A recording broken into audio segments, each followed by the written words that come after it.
Bonjour, bienvenue à la grille d'évaluation de stage. Comment l'interpréter? La grille d'évaluation est un outil indispensable à la réussite de l'étudiant et à la bonne communication durant le stage entre le stagiaire, le moniteur clinique et le superviseur enseignant. Le stagiaire est en apprentissage, il a droit à l'erreur et à de la rétroaction. Le stagiaire devrait normalement avoir eu le temps de s'adapter et de démontrer un certain niveau d'aisance à la fin du stage. Que retrouve-t-on dans la grille d'évaluation? Des éléments de compétences comme planifier le travail, préparer le matériel et les échantillons, analyser les échantillons, interpréter les résultats, produire un rapport, communiquer les résultats, ranger le matériel, respecter le système d'assurance qualité, respecter les politiques internes du laboratoire, respecter les règles établies et adopter des comportements et attitudes exigés par la profession. À chacun des éléments de compétence correspondent des critères de performance. Nous allons les regarder dans un exemple de grille d'évaluation bientôt dans quelques diapositives. Une échelle allant de 1 à 5 permettant d'évaluer le degré de maîtrise du stagiaire. Et à la toute fin, les symboles, la signification des symboles qui sont utilisés dans la grille d'évaluation. Nous allons voir le trophée, la flèche vers le bas, l'éclair et l'étoile. Donc, voici nos symboles que vous allez retrouver dans la grille d'évaluation. L'étoile, dans un cercle noir, indique l'importance de l'élément de compétence dans la pondération de la note finale du stage. Le trophée indique que le niveau de réussite de l'élément de compétence a un seuil minimal à partir d'un moment précis dans le stage. La flèche vers le bas dans un cercle noir indique une correction négative et l'éclair indique un critère dichotomique pouvant entraîner l'exclusion du stage. Le moniteur doit informer immédiatement l'enseignant, superviseur, responsable d'une telle situation. Quand on nomme un critère dichotomique, on répond par oui et par non. Ce ne sera pas un niveau de 1 à 5. Donc, pour chacune des grilles d'évaluation, vous observerez ces symboles. Donc, regardons ensemble un exemple d'une grille d'évaluation.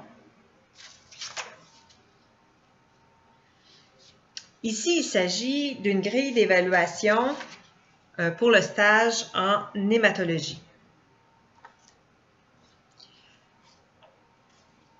Vous observerez que dans cette grille d'évaluation, on vous décrit les grandes compétences à atteindre pour réussir le stage ici en hématologie. Mais vous observerez ces grandes compétences dans toutes les grilles de chacune des spécialités. Ici, les grandes compétences sont réaliser des analyses hématologiques et interpréter les résultats d'une analyse biomédicale au regard de la physiopathologie humaine. L'autre point qui est très important, c'est que l'élève doit également adopter des comportements et attitudes exigés par la profession et démontrer sa capacité d'adaptation à son milieu de travail. Dans le prochain paragraphe, le moniteur clinique doit inscrire le niveau d'atteinte hebdomadaire de chaque élément de compétence selon l'échelle d'évaluation fournie dans le présent formulaire. Nous allons voir l'échelle descriptive tantôt dans quelques diapositives. On dit que le moniteur doit planifier des séances de rencontres hebdomadaires. On en a parlé dans la première capsule. Ce paragraphe décrit un peu ce qu'on a parlé dans le premier bloc d'évaluation. Donc, une rencontre entre stagiaire et moniteur clinique. Par contre, si certains éléments ne sont pas évalués dans le centre hospitalier d'accueil, le moniteur doit inscrire la mention NA, non applicable. Donc, si il y a un élément de compétence que vous ne faites pas dans votre milieu, vous pouvez inscrire NA près de la ligne là, de l'élément de compétence. Tout commentaire ou information additionnelle sur le déroulement du stage ou sur le rendement du stagiaire est fortement apprécié. On dit que cette évaluation est confidentielle et doit être mise à l'enseignant responsable dans la semaine suivante à la fin du stage et l'enseignant est seul responsable de la note finale transmise à l'étudiant.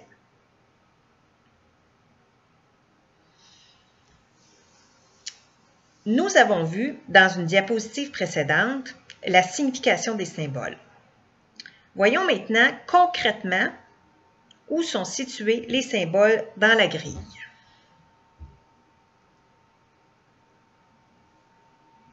Donc, avant de commencer avec les symboles, on a parlé d'éléments de compétence et on a parlé de critères de performance dans le premier bloc d'une capsule pédagogique, une capsule audio sur l'évaluation en stage. Les éléments de compétence sont planifier le travail, préparer le matériel, préparer les échantillons. Et les critères de performance, ce sont les petits picots que vous voyez sous les éléments de compétence pour vous indiquer qu'est-ce qu'on veut dire par planifier le travail. Ici, interprétation juste des directives, respect des délais de conservation des échantillons, établissement juste des priorités d'analyse. Donc, ces petits critères de performance vont avec planifier le travail. Vous n'êtes pas obligé d'évaluer, d'inscrire à chacun des critères de performance une note de 1 à 5. C'est l'ensemble des critères que vous allez évaluer et que vous allez noter avec un niveau de 1 à 5. Donc, vous n'êtes pas obligé de mettre un chiffre à chacun des picots. Donc, on a décrit éléments de compétence, critères de performance. La deuxième colonne, vous avez un P pour pondération. Par la suite, on vous donne le nombre de semaines. Si, exemple, vous êtes dans un stage de microbiologie, vous allez avoir 7 semaines. Pour ce qui concerne le stage d'hématologie et hémostase, il dure 5 semaines, donc vous avez 5 cases. Vous avez en dessous le niveau d'atteinte de 1 à 5 où vous allez entourer à chacune des semaines pour l'élément de compétence. Et vous avez tout à fait à droite le résultat qui est réservé aux superviseurs enseignants de stage. Donc, c'est moi à la fin, lorsque vous me retournez la grille d'évaluation qui émet une note finale pour chacun des éléments de compétence.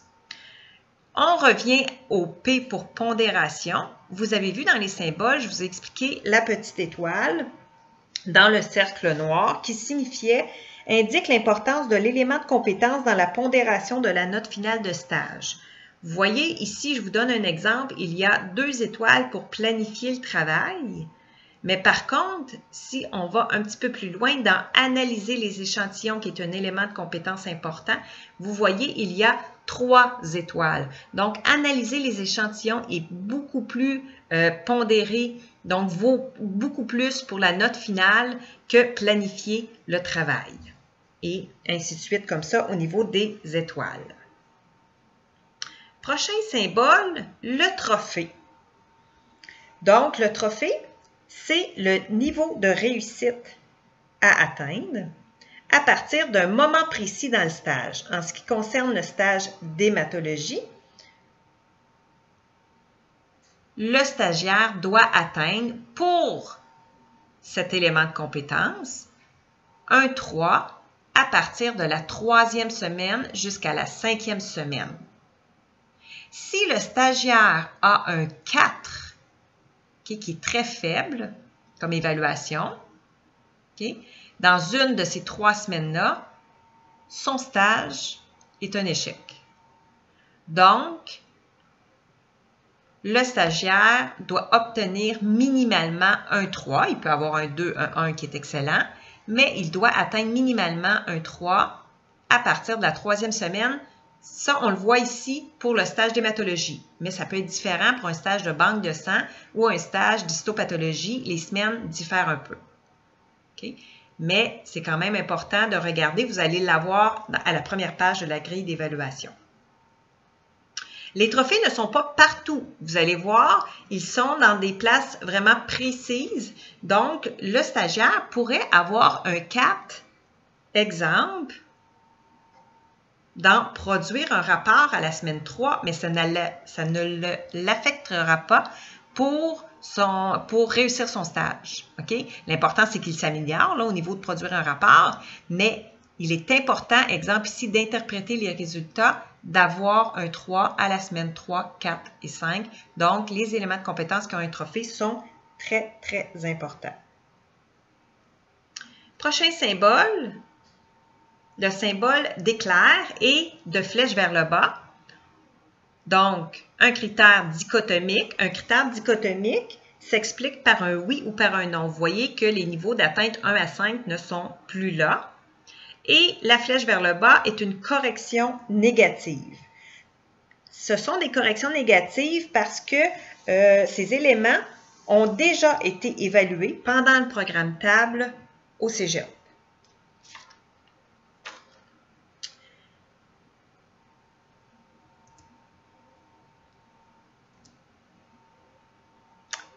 Il est important, vous voyez que plusieurs éléments de compétences sont aussi sur le savoir-être. Donc, il est important de bien répondre par un oui ou par un non. L'élève peut avoir un non, OK, et se corriger par la suite, mais il faut vraiment l'aviser au niveau du savoir-être. À la fin de la grille d'évaluation, vous retrouverez la date, moniteur et stagiaire à la fin de chacune des semaines.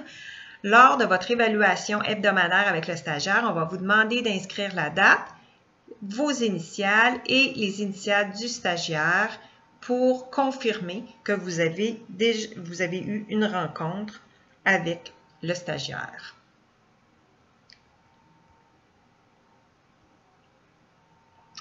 À la fin de la grille, de petites questions sont posées. Quels sont les points forts du stagiaire? Quels sont les points faibles du stagiaire? Est-ce que vous engageriez ce stagiaire pour travailler dans votre laboratoire et pourquoi? Donc, libre à vous d'indiquer, de compléter ces petites questions. Nous voici à l'échelle d'évaluation. Vous avez vu sur la grille d'évaluation des chiffres de 1 à 5. Que veulent dire ces niveaux? Donc, allons les voir chacun d'eux. Donc, niveau 1, atteinte exceptionnelle de la compétence visée. Qu'est-ce qu'on veut dire par un stagiaire qui a obtenu un 1 dans un élément de compétence? Le stagiaire atteint la compétence avec une grande aisance en démontrant de l'autonomie avec efficacité. Donc, c'est une personne là, que vous êtes à l'aise de laisser seule et vous avez confiance en lui. Et il aussi, en plus, il démontre plusieurs des critères de performance suivants, c'est-à-dire une intégration très facile à l'équipe de travail, un intérêt soutenu pour tous les aspects de la tâche, curiosité scientifique l'amenant au-delà de ce qui est demandé, esprit d'initiative marqué et fréquent. Vous n'êtes pas obligé de toujours lui dire quoi faire. Il y a une initiative, sans trop exagérer, mais quand même. Sens de l'organisation hors pair permettant de réaliser la tâche rapidement. Établissement rapide et adéquat des liens entre les connaissances théoriques et le travail à effectuer, et une grande autonomie. On s'en va au niveau 2, qui est une atteinte supérieure, qui est très bonne de la compétence visée. Vous voyez que le stagiaire ici atteint la compétence avec aisance. On a enlevé le mot « grande aisance », avec un encadrement raisonnable et de façon efficace. Donc, vous ne le laissez pas seul, mais quand même, il n'y a pas besoin, il ne pose pas trop de questions et il n'y a pas besoin d'un encadrement, là, vraiment, là, vous n'êtes pas toujours obligé d'être près de lui.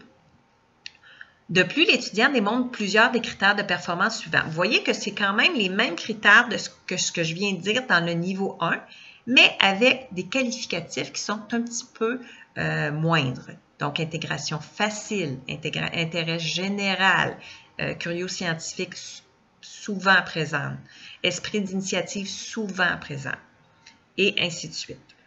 le niveau 3. Le niveau 3, c'est une atteinte normale de la compétence visée.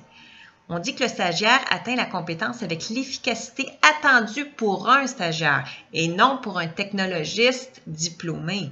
Donc, il y a des choses à apprendre, notre stagiaire. C'est pas pour rien qu'il s'en va en stage chez vous. Donc, vous devez vraiment l'évaluer en fonction de ce qu'on attend d'un stagiaire avec un encadrement raisonnable. Représente un niveau d'atteinte équivalent à un technologiste médical de premier échelon lorsqu'il a terminé son stage, pas au début du stage. De plus, l'étudiant démontre plusieurs des critères de performance suivants. Donc, on répète encore les mêmes critères de performance, mais avec des qualificatifs différents du niveau 1 et du niveau 2. On s'attend à ce que notre stagiaire obtienne des niveaux 3 à la fin du stage. Le niveau 4, c'est une atteinte faible de la compétence visée.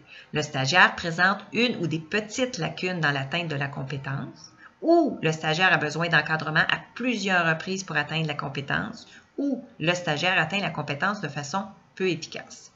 De plus, l'étudiant démontre plusieurs des critères de performance suivants. Et là, on répète les critères de performance avec un petit peu plus de difficulté. Le moniteur doit contacter le superviseur de stage si le niveau d'atteinte de la compétence ne s'améliore pas dans les prochains jours. Donc, vous pouvez mettre un niveau 4 sur un élément de compétence, aviser le stagiaire lors de son évaluation et s'attendre à avoir une amélioration dans les jours qui suivent. Vous n'êtes pas obligé de communiquer avec le superviseur enseignant. Par contre, s'il n'y a pas d'amélioration après quelques jours, vous devez communiquer avec le superviseur enseignant qui, lui, va prendre la relève pour informer le stagiaire qu'il y a des lacunes. Et le niveau 5, qui est une atteinte insuffisante, inacceptable de la compétence visée. On dit que le stagiaire n'atteint pas la compétence ou le fait seulement avec un encadrement soutenu. Vous devez toujours être à côté de lui et répondre à toutes ces questions. Le stagiaire présente des lacunes dans l'atteinte de la compétence de façon inefficace. Et de plus, l'étudiant démontre plusieurs des critères de performance suivants, donc intégration difficile, organisation difficile du travail, erreur mineure à répétition ou une erreur majeure amenant des conséquences potentiellement dangereuses pour le patient, ne fait pas ou ne comprend pas les liens entre les connaissances théoriques et le travail effectué, un manquement de sécurité envers lui-même, ses collègues ou les patients et manque d'autonomie. On dit que le moniteur clinique doit contacter le superviseur de stage immédiatement si vous avez à mettre un 5 pour un élément de compétence. Évaluer, c'est porter un jugement. Je vous pose la question, un stagiaire qui ne respecte pas les comportements et attitudes exigés par la profession, mais réalise adéquatement des analyses. Donc, il fait correctement toutes les analyses qu'il y a à faire, mais il y a un comportement et une attitude dérangeante au niveau de son comportement. Échoue-t-il son stage? Un autre stagiaire ne maîtrise pas la compétence, mais a fourni des efforts remarquables tout au long du stage. Donc, le stagiaire est très gentil, très poli au niveau du savoir-être.